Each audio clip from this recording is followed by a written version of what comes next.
The screen switched to show testimonials from intelligence officials in other countries. I recognized several faces, people I'd worked with during the operation, who'd never been able to publicly acknowledge our collaboration. Agent Chen's willingness to accept personal dismissal and professional condescension in service of a greater mission represents the highest ideals of intelligence work, Williams said. She sacrificed her ego, her social standing, and her personal relationships to maintain a cover that kept all of us safe. The applause was different now, deeper, more sustained. These people weren't just impressed by the revelation of my identity. They were beginning to understand the personal cost of what I'd done. And so, Williams concluded, it is my honor to present Deputy Director Chen with the Presidential Medal of Freedom, the highest civilian honor in the United States. A new case appeared, this one carried by two Marines in dress uniform. Inside was a medal I'd only seen in photographs, suspended from a ribbon that represented recognition at the very highest levels of government. As Williams placed the medal around my neck, I caught sight of familiar faces in the crowd. My parents were in Section 115. Somehow they'd gotten here in the last hour, probably driven by my aunt, who lived in Jersey. My father was openly crying, and my mother was holding up her phone, recording everything. Behind them, I could see other faces from my past. High school classmates who'd somehow heard about the ceremony and managed to get tickets. College friends who were probably questioning every assumption they'd ever made about my career choices.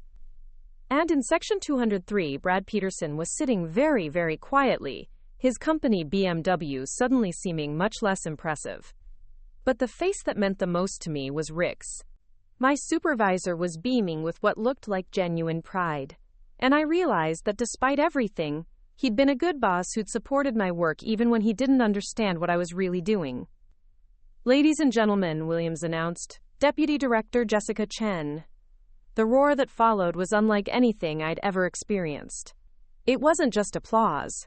It was validation, recognition, and respect on a scale that felt almost overwhelming. But as I stood there, wearing the highest civilian honor in the country while 60,000 people cheered, I found myself thinking about something unexpected. I was going to miss my little job. Because for all the frustration, all the condescension, all the moments when I'd wanted to scream the truth at people who thought they knew better, there had been something pure about the work itself. The satisfaction of solving logistical puzzles, the pride in making complex events run smoothly, the simple pleasure of doing a job well. Tomorrow, I'd be Deputy Director Chen, with an office in Langley and responsibilities that spanned the entire country. But tonight, I was still the girl who'd made sure the field was perfectly maintained for 60,000 football fans. And that girl had just proven that there's no such thing as a little job when you do it with purpose, dedication, and the knowledge that sometimes the most important work happens in plain sight. The ceremony was ending, but something told me the real story was just beginning. The aftermath of the ceremony was chaos in the most surreal way possible. As I walked off the field, the Presidential Medal of Freedom felt surprisingly heavy around my neck, and my new deputy director credentials seemed to radiate heat from my jacket pocket. Security personnel who'd worked alongside me for years were now addressing me as ma'am, and creating protective perimeters I'd never needed before. It was jarring to suddenly be treated as someone who required protection, rather than someone who provided it. "Deputy Director Chen," said Agent Morrison, a serious-faced woman who'd materialized beside me as I reached the tunnel. "We have a situation developing that requires your immediate attention." Immediately? I'd been deputy director for exactly 12 minutes. She handed me a secure tablet displaying intelligence feeds from multiple sources. What I saw made my stomach drop. The arrests we'd conducted tonight had triggered responses from cells we hadn't previously identified. Encrypted communications were lighting up networks across 3 continents, and pattern analysis suggested they were accelerating existing timelines for something big. "How big?" I asked, scanning the data streams. "Potentially catastrophic," Morrison replied. "They're moving to implement what appears to be a coordinated series of attacks across major American cities. New Year's Eve appears to be the target date." New Year's Eve was 6 weeks away. In intelligence terms, that was practically tomorrow. "Who's briefing the director?" I asked, my mind already shifting into crisis mode. You are, Morrison said, in 90 minutes. The secure conference room at Federal Plaza has been activated, and we have assets from 12 agencies standing by for coordination. I looked back at the field, where stadium crews were already beginning the cleanup process. An hour ago, my biggest concern had been whether the halftime show would run on schedule. Now I was facing the possibility of coordinated terrorist attacks that could reshape American society. The transition from Jessica, the stadium coordinator, to Deputy Director Chen was happening faster than I'd anticipated. My phone buzzed with what had to be the 200th message of the evening. This time it was from Chelsea Morrison, my former high school classmate who'd pitied my career choices at the reunion 6 months ago. Jessica, OMG!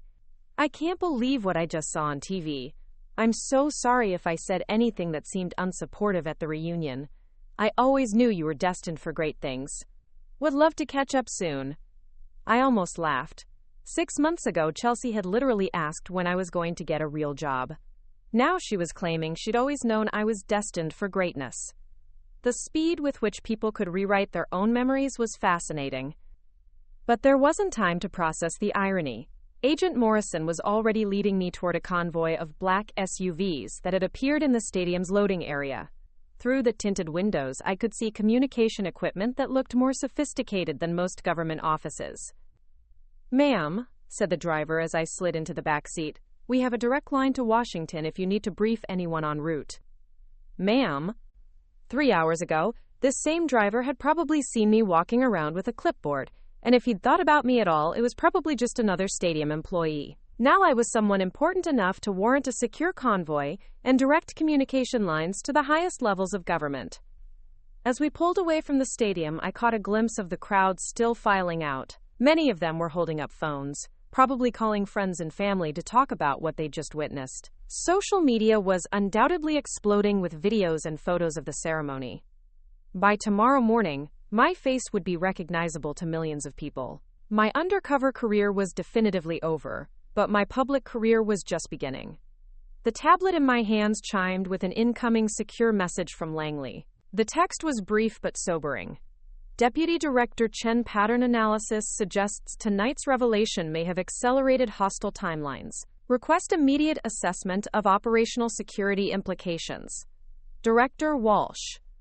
The director himself was asking for my assessment. 6 hours ago, Director Walsh had been someone I'd heard about in briefings but never directly communicated with. Now he was asking for my personal analysis of a developing situation. Agent Morrison, I said, what's our current assessment of how tonight's public revelation has affected ongoing operations? She consulted her own tablet before responding. Mixed results, ma'am. On the positive side, our international partners are reporting increased cooperation from sources who were previously hesitant to work with American intelligence. Apparently, the public nature of tonight's ceremony has convinced some people that we're serious about acknowledging and protecting our assets. That made sense. Intelligence work often suffered from a credibility problem.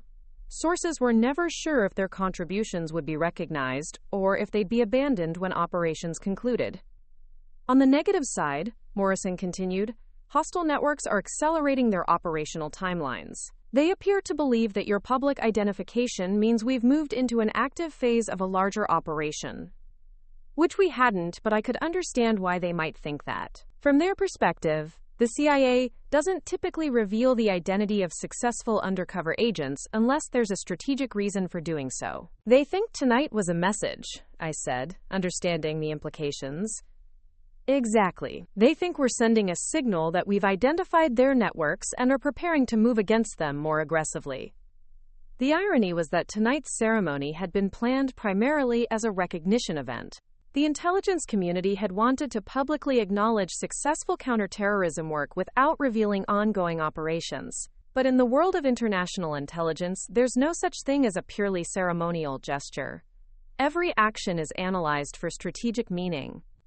We were pulling up to Federal Plaza now, and I could see the increased security presence. Barriers had been erected, and personnel from multiple agencies were coordinating entry procedures. This level of response suggested that whatever was developing was being treated as a potential national emergency. Deputy Director, Morrison said as we prepared to exit the vehicle. There's something else you should know before the briefing. I looked at her expectantly. The president has authorized you to take operational command of the response. Whatever we're facing, you're going to be the one making the tactical decisions.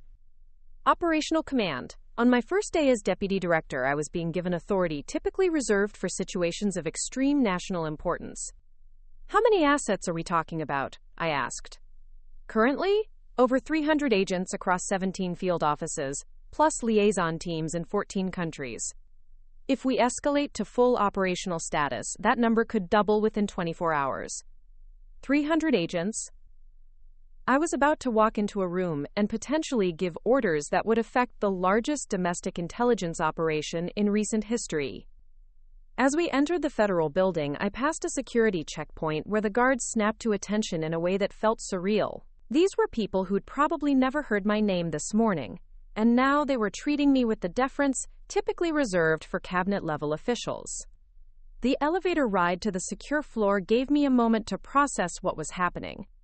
This morning, I'd woken up planning to coordinate halftime logistics and manage equipment schedules.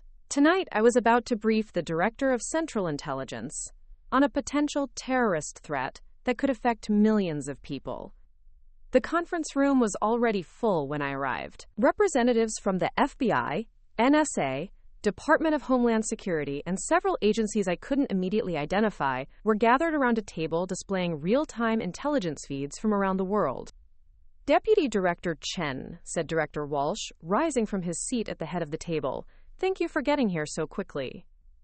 Director Walsh was a man whose reputation preceded him. 30 years in intelligence, architect of several of the most successful operations in CIA history, and someone who'd never been known to waste words or time.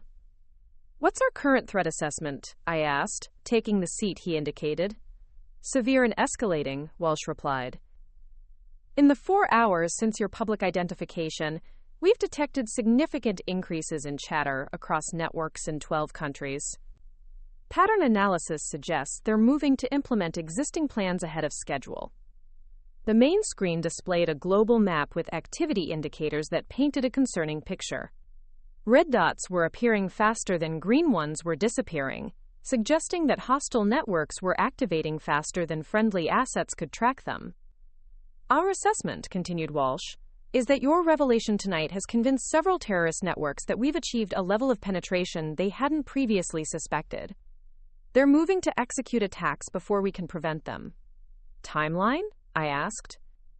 Best estimate is 72 hours for initial strikes, with the major coordinated attacks still planned for New Year's Eve. 72 hours. 3 days to prevent attacks that had been months in the planning. What resources do I have? I asked. Walsh smiled grimly. Everything. The president signed an authorization an hour ago, giving you operational authority over any federal resources necessary to prevent these attacks. FBI, NSA, military intelligence, state and local law enforcement. Anyone you need is at your disposal. I looked around the room at faces, representing the most powerful intelligence and law enforcement agencies in the world, all of them waiting for orders from someone who'd been publicly identified as a CIA agent for less than 5 hours. All right, I said, feeling the weight of the moment settle on my shoulders. Let's get to work. The next 72 hours would determine whether tonight's ceremony would be remembered as a celebration of successful intelligence work or as the moment when everything went wrong. But as I looked at the faces around the table, professionals who dedicated their careers to keeping the country safe, I felt something I hadn't experienced in years of undercover work. For the first time since joining the agency, I didn't have to pretend to be someone else. I could be exactly who I was, use every skill I'd developed, and lead with the full authority of my position. Jessica Chen, the dismissed stadium coordinator, was gone forever.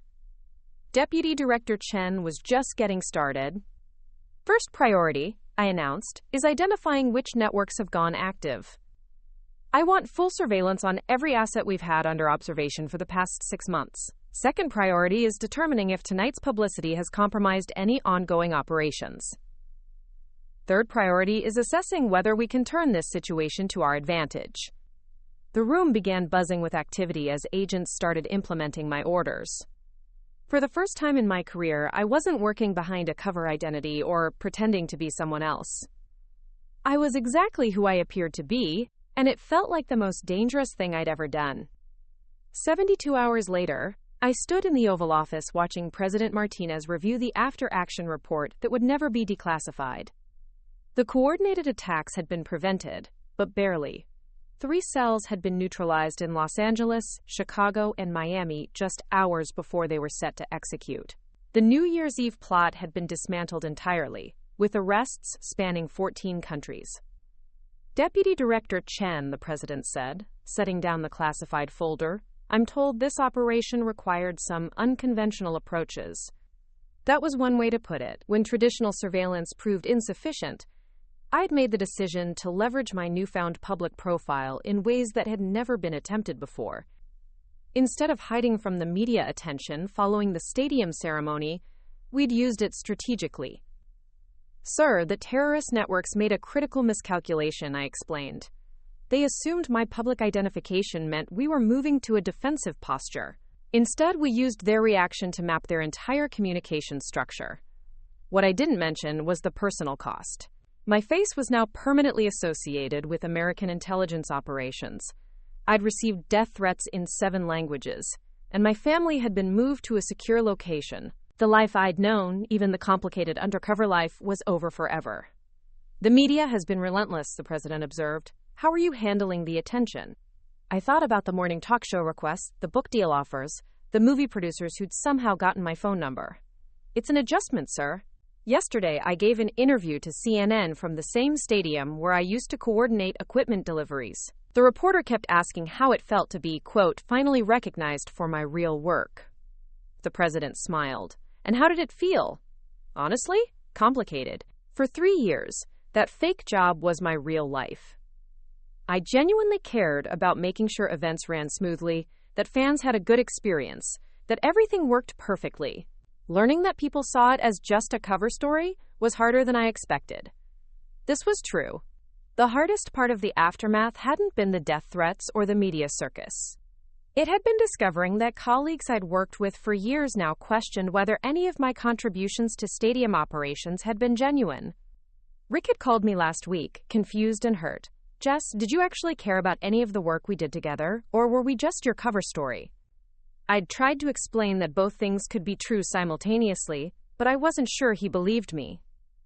"The intelligence community has a proposal for you," the president continued, pulling out another folder. "Given your unique experience with long-term cover operations and your demonstrated ability to manage complex, multi-agency coordination, we'd like you to establish a new division."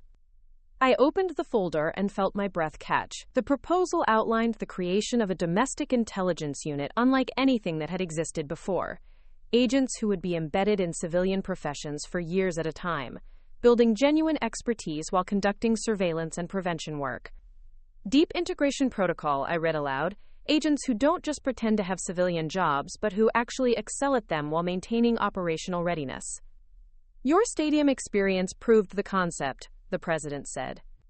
"An agent who genuinely becomes expert in their cover profession is more effective than someone just pretending. You revolutionize stadium security protocols while conducting international counterterrorism.